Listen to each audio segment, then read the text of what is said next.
For my sister's 10th birthday, we went to the water park of America.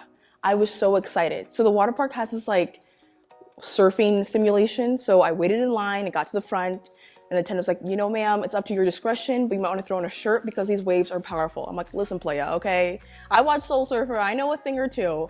But let me tell you, as soon as I hit the water, girl, I did not know a thing or two. I hit the deck, I flashed everyone in the 3-mile vicinity, and I was mortified. I walked my little butt up to the hotel, and I never came out till the end of the trip. I was so embarrassed.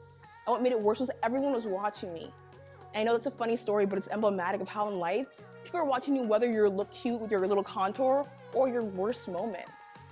And the thing about it, we're influencing people when we don't even realize it.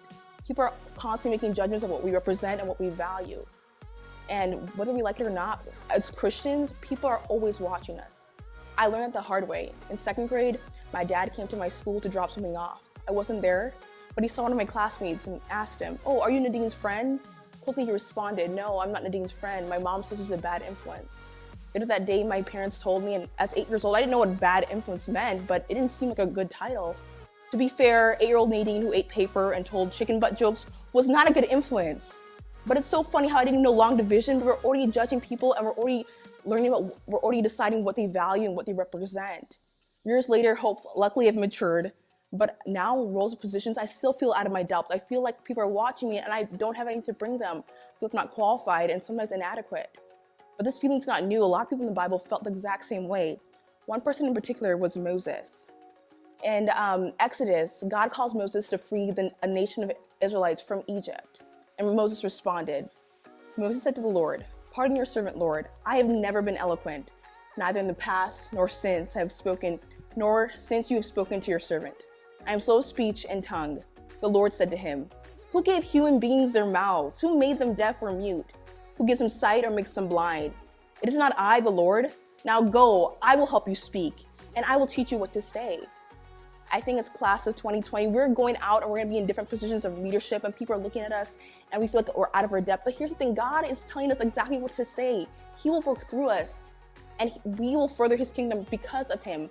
Ultimately, people are looking at us, but it doesn't matter if people are looking at us. It matters who we're looking at.